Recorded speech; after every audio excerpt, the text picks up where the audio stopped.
Tonight, history and high drama, a critical night as Hillary Clinton delivers the most important speech of her life. What will she say to convince the country? And can she top the president who brought the House down? No laughing matter. Donald Trump now says he was being sarcastic when he urged Russia to hack Hillary Clinton, but critics say words matter. And tonight, a new controversy is brewing around his wife, Melania. New Zika alert, new cases, and fears they may have been acquired here, not overseas, for the first time. One major city now halting blood donations immediately. And murder mystery shocker. Charges dropped against the man once convicted of killing government intern Chandra Levy. If he didn't do it, who did? Nightly News begins right now. The Democratic National Convention. This is NBC Nightly News with Lester Holt, reporting tonight from Philadelphia. Good evening. Coming off that soaring and passionate endorsement speech by President Obama, tonight it is Hillary Clinton's turn to tell her own story to this convention and to America. A speech she hopes will put not just a period on this week, but an exclamation mark as she heads into the thick of the campaign. Like Donald Trump, Clinton arrived at her own convention with high negative approval numbers. It will be the proverbial elephant in the room when she takes the stage this evening. How will she address it? NBC's Andrea Mitchell has details. The torch is passed. Tonight, it's her turn. After that embrace and the most ringing endorsement any president has given a possible successor in modern history.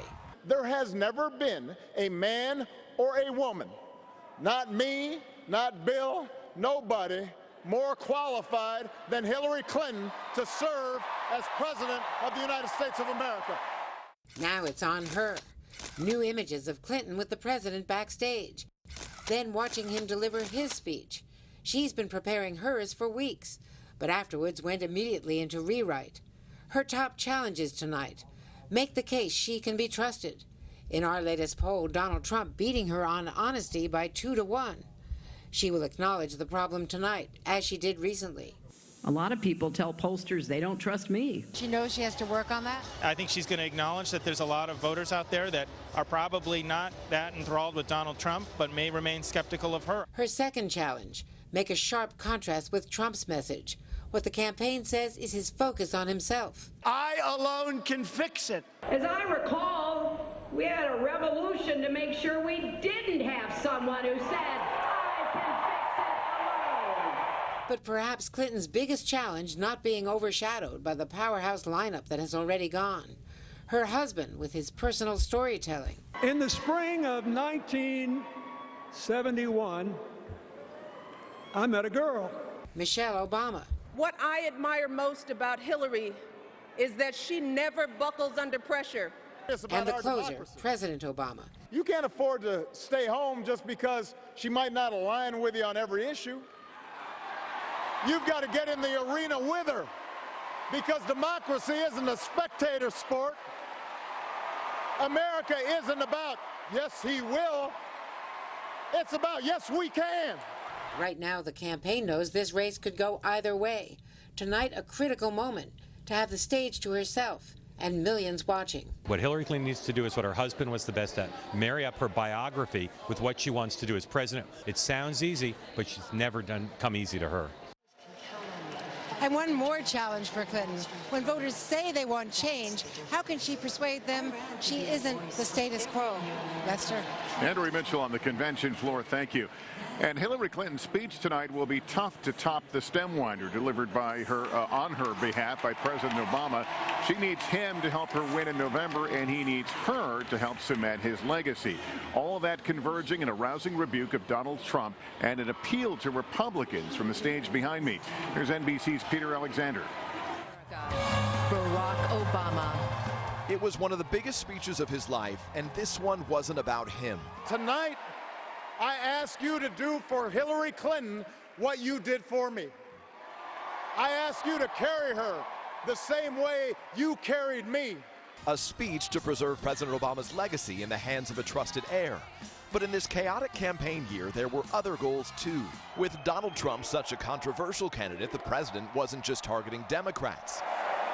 Tonight, our exclusive interview with his speechwriter, Cody Keenan. Was this speech in part intended to reach out to disaffected voters and moderate Republicans? You know, it was an attempt to reach out to everybody, really. Still, recent polls show many Republicans remain up for grabs. 60% of them dissatisfied with their nominee, which is why the president made this unmistakable name drop, a signature phrase from a Republican icon. Ronald Reagan called America a shining city on a hill. And it wasn't just the president. Clinton's running mate Tim Kaine appealing to Republicans. If any of you are looking for that party of Lincoln, we've got a home for you right here in the Democratic Party. Democrats also inviting former New York City mayor and former Republican Michael Bloomberg. Trump says he wants to run the nation like he's running his business? God help us. Keenan trading 6 drafts with the president, who stayed up till 3:30 Tuesday morning, revising his remarks after watching his wife. This right now is the greatest country on earth. I think it's like any successful marriage, they make each other better. So did it work? Republican voters today responding. His description of the last 8 years didn't fit reality, but he sure got you into the magic of his words. It was pandering to try and make me fear to vote for Hillary out of fear out of Donald Trump. Thank you. After a historic night, the president confident the case for Clinton was made. When it was done, what did he say? He said, I think that worked. That's it. That's it, you know? Peter Alexander, NBC News, Philadelphia. Also part of the full court press tonight is former and perhaps future first daughter Chelsea Clinton, who has grown up quite literally before our eyes. Now a mother herself, hoping to reveal a side of her mother that the country might not know. NBC's Kristen Welker has more. The world has watched her grow up, from a preteen at the White House to becoming a parent of her own. I will now vote as a mom. And tonight, Chelsea Clinton will step into an even brighter spotlight, introducing the most important woman in her life, her mom, telling Matt Lauer, I'm going to try really hard to not cry. I think my heart will burst. This election is so important to me because I'm now a mom. Clinton has been a strong presence on the trail, but during tonight's speech, Chelsea will leave the policy behind and get personal. I just hope that people understand even a little more when I'm done than when I started about why I love her so much and admire her so much. The 36-year-old who now helps run the Clinton Family's Foundation was born into the world of politics. As a child, the public only caught a few glimpses of her, like during the 1992 Democratic National Convention. But in 1998, with her parents mired in the Lewinsky scandal, Chelsea became a political force of her own, walking hand in hand and humanizing one of their toughest moments. Proud to be my mother's daughter. Chelsea's challenge tonight, softening the image of her mother, who is struggling with historically low favorability ratings. Chelsea's going to beam with pride about the accomplishments of her mother and the historic nature of tonight's speech. And the bar is high. Her friend Ivanka Trump drew rave reviews after introducing her dad last week. You will never again have to worry about being let down. The bitter battle between their parents has clearly taken a toll. I don't expect her to always have to defend her father. I mean, my mother's not engaging in divisive, bigoted rhetoric. Chelsea now becomes the first person ever to have both parents nominated for president, already making her own mark on history. Kristen Welker, NBC News, Philadelphia. We do hope you'll join us tonight, along with Chuck Todd, Savannah Guthrie, Tom Brokaw, and our entire team. Our primetime coverage starts at 10 Eastern, 7 Pacific, here on NBC. To the Republican side now, Donald Trump trying to calm the uproar over his wish for Russia to hack his rival Hillary Clinton. Trump now saying he was merely being sarcastic. Separately, questions are being raised today about Melania Trump's past on the heels of her plagiarism scandal. We get all that from NBC's Hallie Jackson. Tonight, two kinds of defense for Donald Trump. First, on his invitation to Russia to hack Hillary Clinton. Russia, if you're listening, I hope you're able to find the 30,000 emails that are missing. Now, with new fallout, a new explanation. And when I'm being sarcastic with something, first of all, they don't even know. Of course I'm being sarcastic. Trump's trying to say he never meant what he said. But for presidents, even a joke can have real consequences, as Ronald Reagan learned in 1984.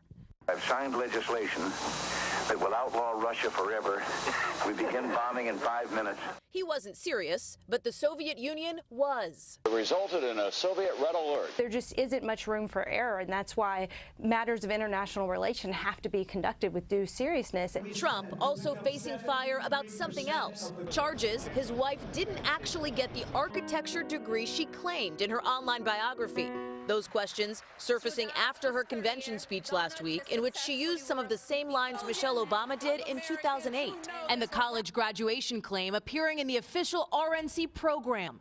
Melania Trump's bio and the rest of her website now redirecting to her husband's. Mrs. Trump tweeting, her site didn't accurately reflect her current business and professional interests. I grew up in Slovenia, and I went to school there. I studied design and architecture. But studying is different than graduating. The Trump campaign declining tonight to comment on the college claims or release documentation backing them up. That's even after Trump himself, back in 2012, offered a reward for anyone who could provide President Obama's documents, his college transcripts, and his birth certificate. And Donald Trump tonight speaking here in Iowa, hinting at attacks to come across the aisle, telling the crowd here just moments ago that he wanted to hit speakers at the Democratic convention so hard for what he described as the lies they're telling about him. Lester? All right, Hallie Jackson tonight, thank you. Let's turn now to the new alert over the Zika virus. Health officials are investigating more cases of the infection suspected of being transmitted by mosquitoes for the first time in the United States, the continental U.S. A potential game changer in the fight against Zika here, and it's resulted in the FDA halting blood donations in parts of Florida. NBC's Kerry Sanders has much more on this for us. Scientists' fears about Zika in the United States appear to be coming true. Today, federal officials say 4 new cases of Zika turned up in patients in South Florida, and there's growing evidence those cases were transmitted by mosquitoes in this country. We were fairly certain that this would ultimately happen because we have so many travel-related cases in the United States. The FDA told blood donation centers in Miami-Dade and Broward counties to cease collecting blood immediately until they're able to test each individual unit of blood collected. In South Florida, most of the donations are collected by an organization called One Blood that says as early as tomorrow they will begin testing all of their blood donations for the Zika virus. So far, more than 1,600 people diagnosed with Zika in the continental U.S., including more than 400 pregnant women.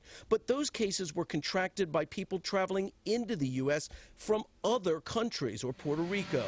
Aggressive mosquito control efforts now underway as pregnant women and their doctors are on edge. If, in fact, the cases do turn out to be confirmed that have been acquired from the mosquitoes, this is no longer a warning. It's an urgent call for people to be on the lookout for any Zika symptoms and take action to protect themselves against mosquitoes. Kerry Sanders, NBC News, Miami. A startling sight aboard an American Airlines flight when sparks began shooting out of an engine. A passenger captured it on a cell phone video. The flight from Dallas to Seattle was forced to turn around and land safely. The airline says the engine was not on fire, explaining those sparks were indications of what they call a compressor stall, a disruption of airflow in the engine.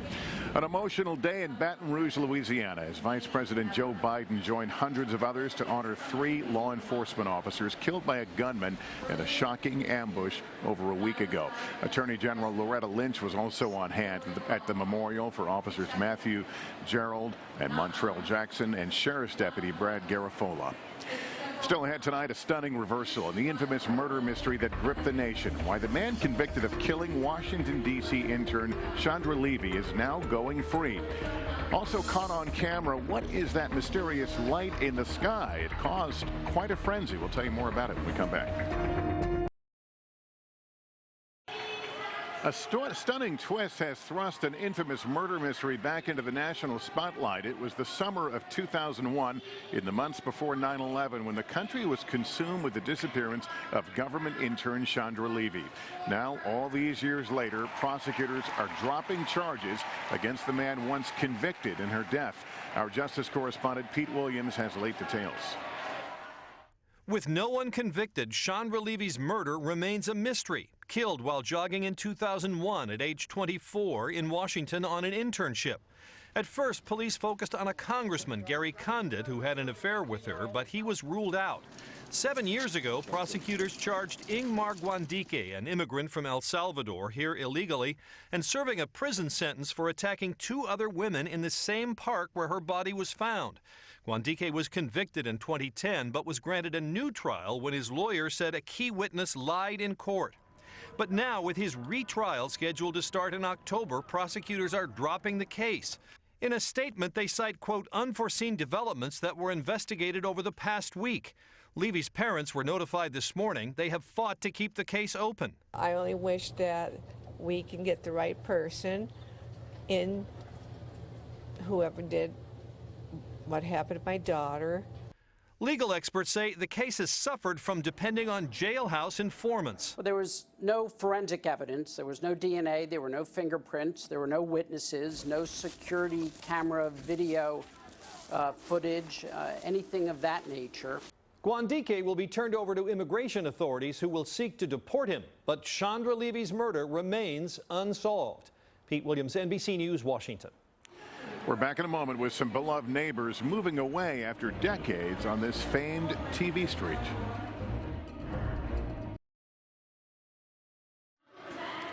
We're back now with a mysterious fireball lighting up the night sky across the American West. An unbelievable streak seen across California to Vegas, even to Utah. People grabbing their cameras, wondering what exactly it was they were seeing. NBC's Gadi Schwartz is on the case. Oh my God, look at the colors. A single streak in the western sky shared at lightning speed all over social media. What is that? Burning questions as it split into 2. We're getting taken over from extraterrestrials.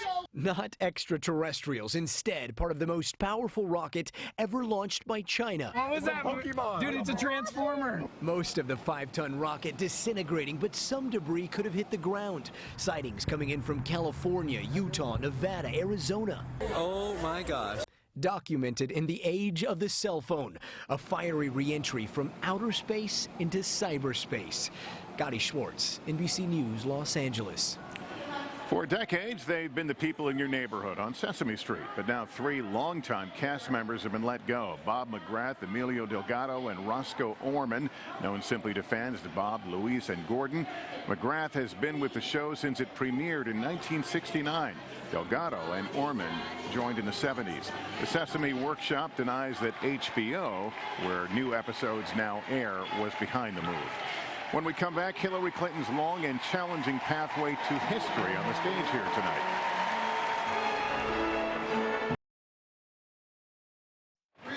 Finally, as we noted earlier, Hillary Clinton has some significant challenges when she steps onto the stage here tonight in Philadelphia. After decades in politics, she must reintroduce herself and her vision to the American people. NBC's Cynthia McFadden has more on what led her to this historic moment tonight.